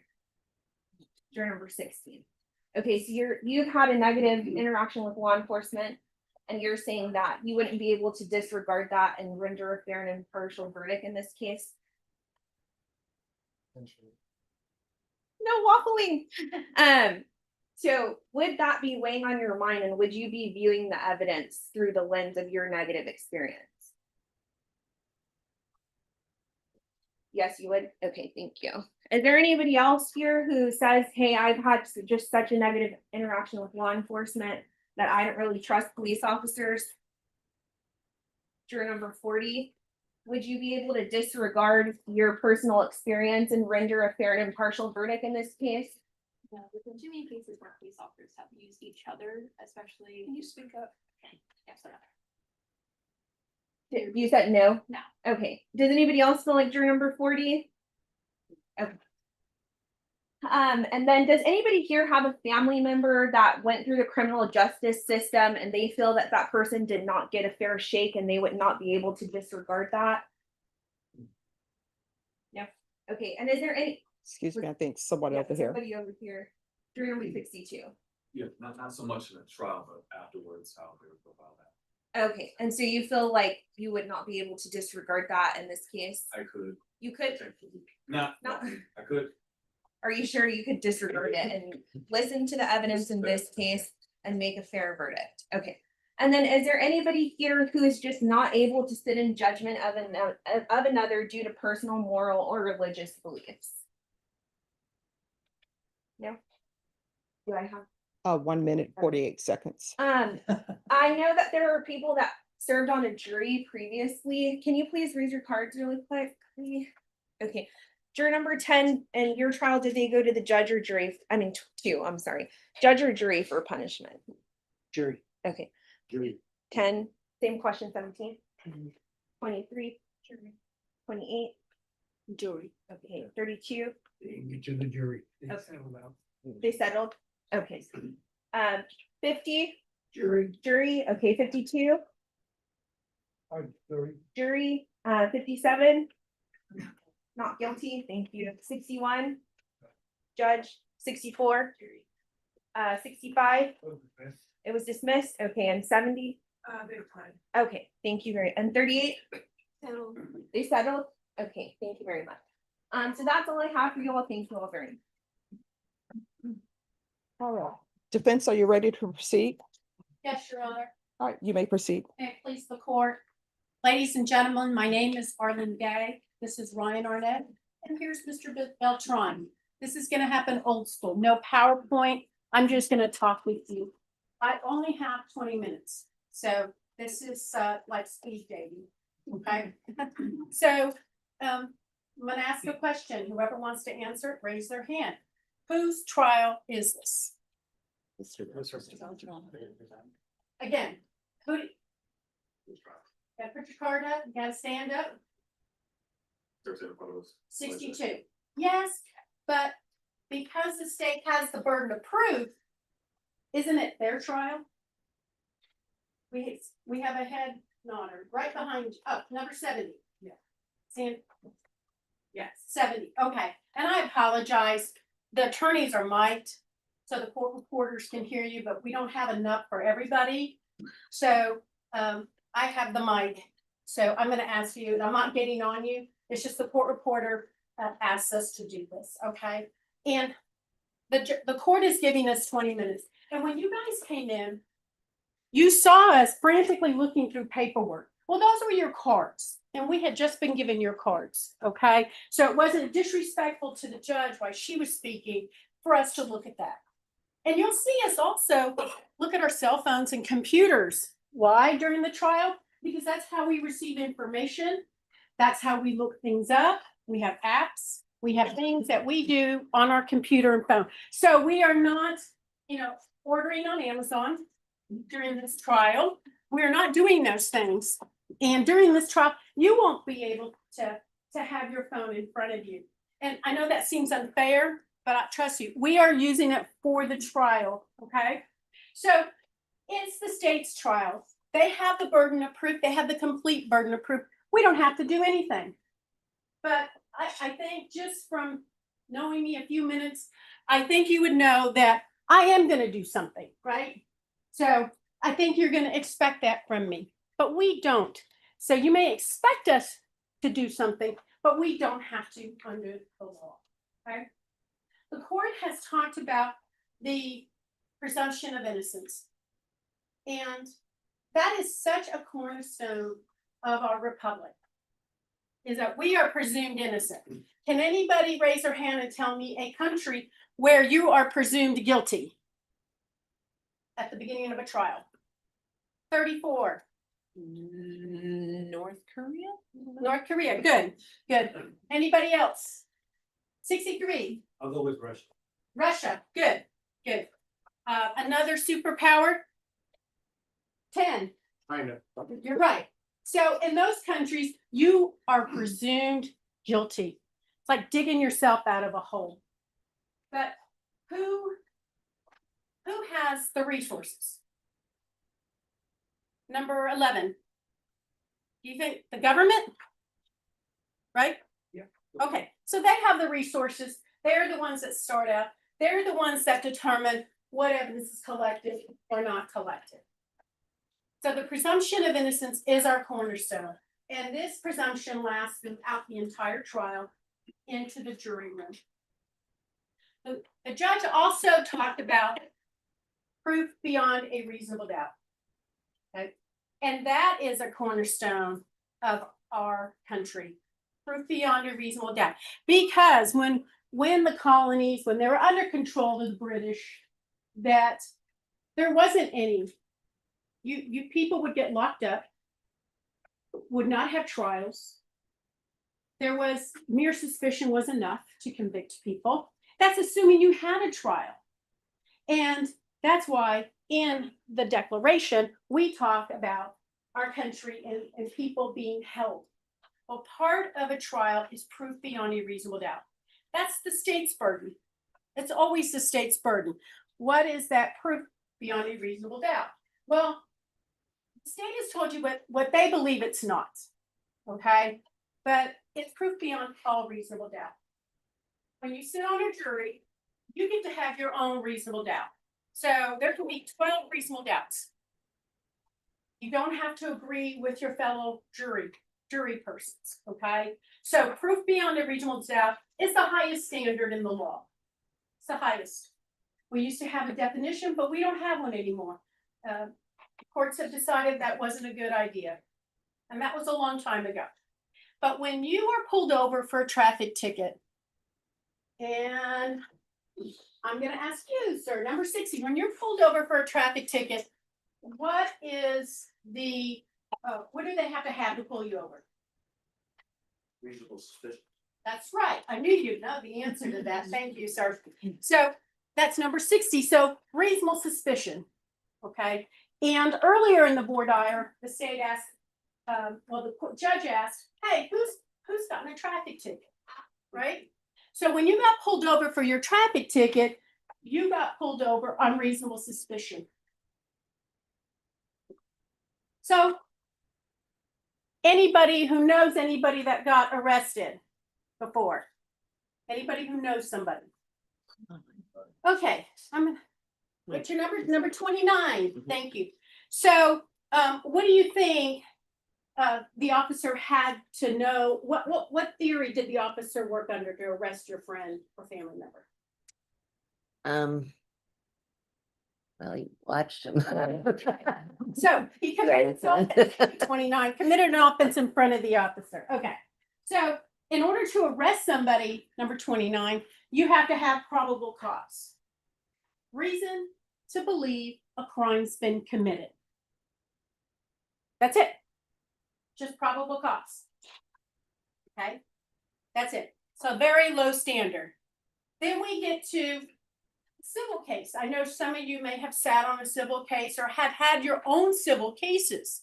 Well, in most civil cases, the burden of proof is preponderance of the evidence, which some people say is more likely than not. Like in a car accident case, 51% you win. Okay, so that's preponderance of the evidence, where we're weighing the evidence. Then the next level is clear and convincing evidence. When you go to court and they want to terminate your parental rights, that's clear and convincing evidence. Usually that occurs in CPS cases when they've taken your children. That theory is clear and convincing evidence. Affirm fact or belief to be proven is true. Affirm conviction. So this is affirm conviction. That sounds pretty high. What do you think, 21? Or 21. What do you think? What, man? I'm sorry, I was. It's okay. You're sitting by someone who's reported to have COVID. Okay. So I know your daughter, but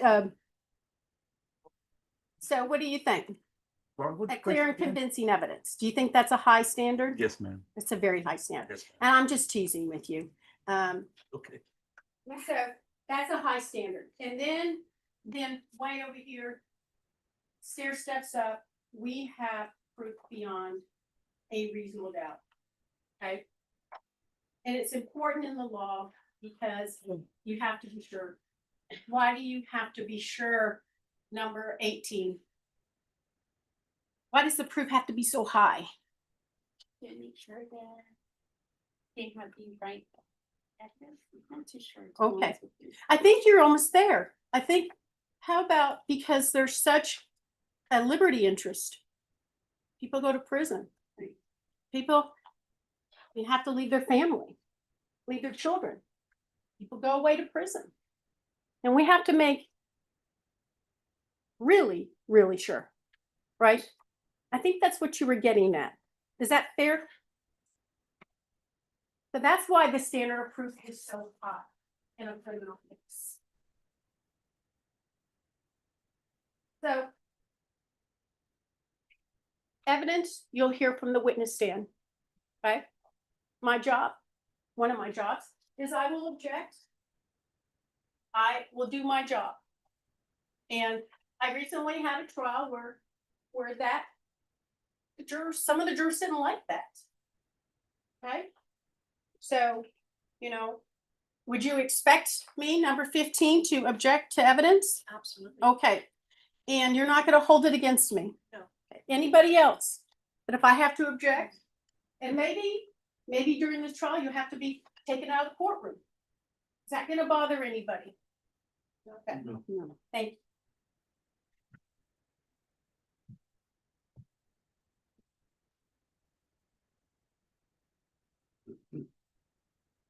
Anybody here in the past or present worked in law enforcement? Okay. 28, 43, 28. What did you do in law enforcement? What part of law enforcement? I was a deputy sheriff in the detention in Bear County. Oh, okay. And what do you do now? I retired. Oh, okay. Good for you. For you. For 43? I was a special agent FBI for 20 years, And what do you do now? currently retired. Okay, good for you too. I think I'm gonna have to continue doing this for the rest of my life. I did not choose wisely.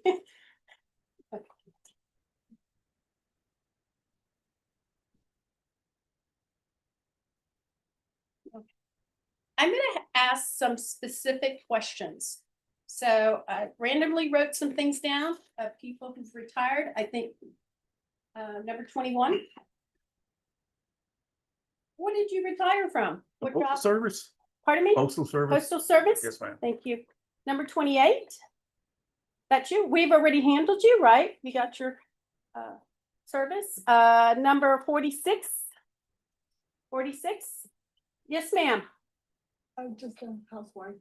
Okay. Oh, that's a big job. 49. Logistics trucking.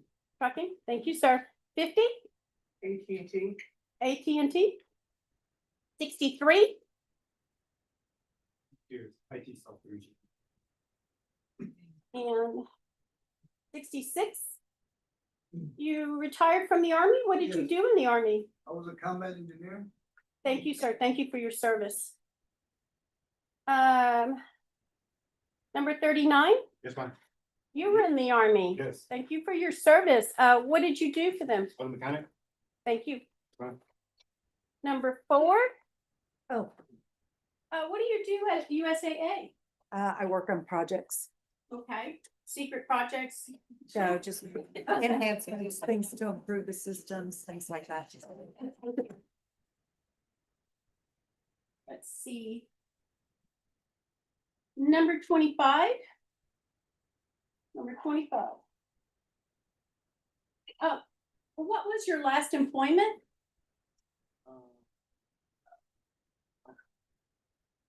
I didn't have any last appointment. Oh, okay. Are you a student? Yes? Yes. Okay. And what are you studying? I'm studying electrical engineering. Where are you studying? I'm studying at North Vista College. Great. Continue that. That's great. 47. We have another student. Yes. What are you studying? Education. Oh, great profession. Challenging profession, for sure. 53. You work in healthcare? What do you do in healthcare? Assisted living. Thank you. 13. Musician? Do you play in a band or you play an instrument, like the symphony? Not the symphony, but I play my own band and Okay, great. What type of music? really jazz. Wonderful.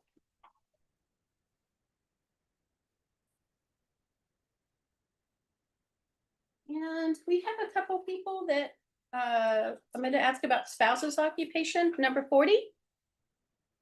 What does your spouse do? The database analyst. Thank you. And number 35.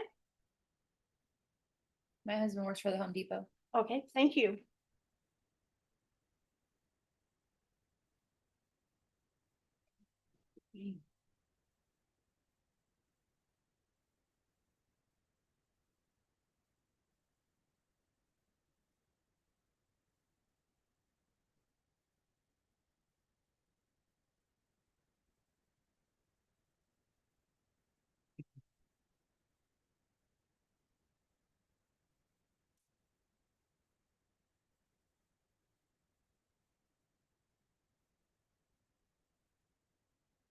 Now, let's go back to one of the PowerPoint slides and the one about the dog. If only criminal cases were about dogs getting into trash. Do you agree with that? That seems kind of petty, doesn't it? Like, Quite a visual. yeah. But criminal cases aren't tried over dogs getting in trash, right? Would you agree with that? No. Okay, they are? No, they're not, right? They're not. Okay, it's like, whew, okay. So, and, why would the state put that on the slide? What do you think? Are you asking 5 me? minutes. Probably because you look like most of the facts are in the picture, Okay, and it's something that people can relate to emotionally. okay. Because it's a dog, right? Okay, thank you. Because we can emotionally, the state can emotionally. Which I'm gonna Excuse me. object to language is actually being used and it's speculative at this point as to why I put what I put in my PowerPoint. All right, can I have parties approach? And council, I'll pause your time.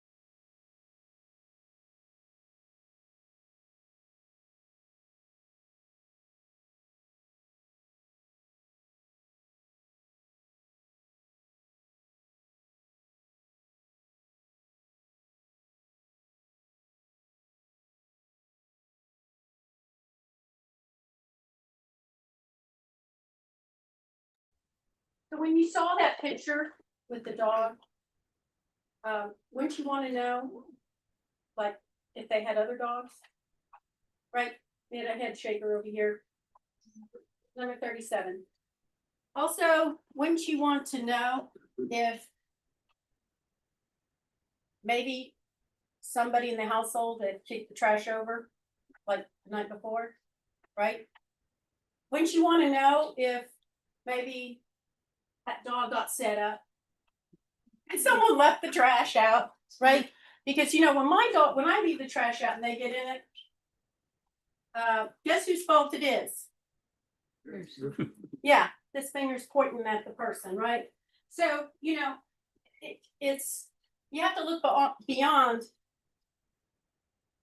and think about the case. Is that about right? Is that what you're thinking? You have to go beyond. And that's why when we pick a jury, we want the best and the brightest, okay? As a defense, that's what we want. We want people to logically think, to look at the evidence, to hold the state to their high burden of proof, because that's proof beyond any reasonable doubt. And those are the type of jurors we're looking for. We're looking for the best and the brightest.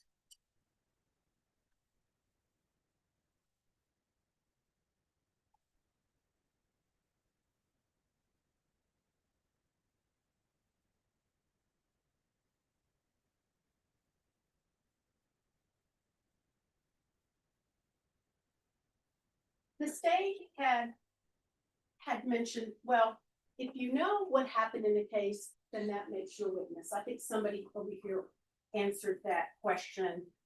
But wouldn't you want to know? And I'm gonna go to 62. Wouldn't you want to know as many of the facts that are possibly out there? Yes. Okay.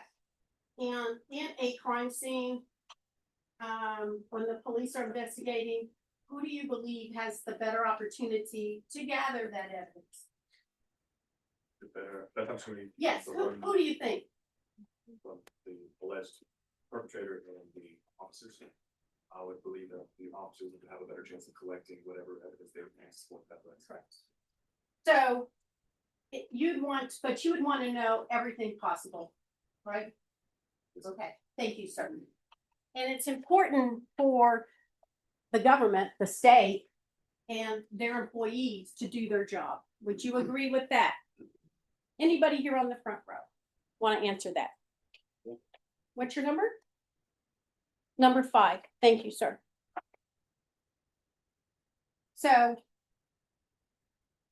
you don't have to be a witness to want to see the evidence. You don't have to be, if you know the evidence because you've sat here, and you don't have to, if you know the evidence and you've seen it and you've looked at it and the state cannot prove their case beyond a reasonable doubt, what would be your verdict? Yes, number 62. When you say no, the evidence, you're talking Yeah. about physical evidence or the evidence presented? Presented. Based on the evidence presented before, that's what I would make my decision based on. So Correct. Correct. And are you going to hold the state to proof beyond a reasonable doubt? That is the standard for document. Yes. And anybody here disagrees with that standard? Nope. Great. All right, time. All right, ladies and gentlemen, I'm going to have you all step outside in the hallway. You are not officially dismissed from being in the 187, so do not disappear on us. If you all will wait in the hallway, and please take your items with you. All right, everyone, please rise. Leave the numbers behind, please.